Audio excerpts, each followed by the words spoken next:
The film in the show is a 24 minutes long film, and it is called "We Can Make That Teeth Gritting Visible." That's the title of the film, and it revolves around one particular event in Bolivia that took place in 2019. 2019 is a year where a coup d'etat happens in Bolivia, so the democratic government was overthrown.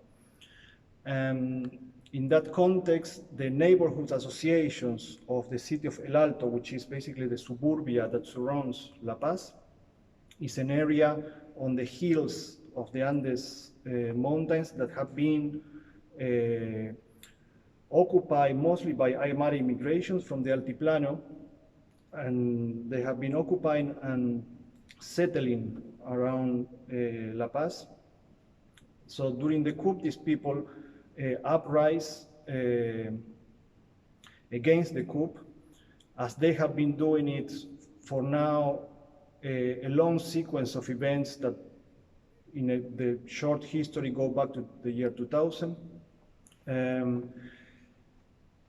And during these uprisings, one thing they did, and they have done it before also, is to attack and take control of the police stations. So what we see in the film is a conglomerate of material that comes from the research around these events, but also not only about the event itself, it's also about the capacity, the political sufficiency that these people have in order to counteract any forms of oppression. In that sense, the film includes archive material, depictions of the landscape in which these events take place, and then a collective conversation with people from the neighborhood associations, which is a sort of assembly in which they discuss what they have learned from these events. When they take on the police station, what is the things they learn? And this is something that to me is of particular importance, because I see that in that process of learning is where subjectivities, political subjectivities are constructed. So that's the main interest I have. It includes, in that collective discussion, includes also a sort of a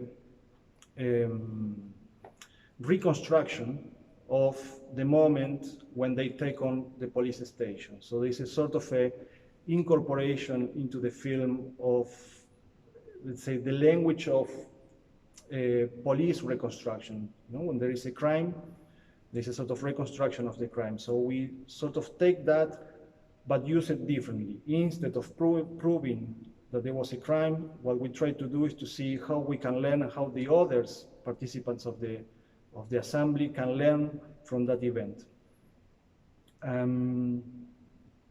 As I say, there is archive material which is treated together with other images in the film in a very formalistic way. And that's an interest I have, not only in this work, but also in previous work, is to test, to see what is the limit of materialist treatment, formalist treatment you can apply to the images in relation to something that is still documentary based. So where the limits between the political eloquency and the formalist radicalism can coexist within one single work.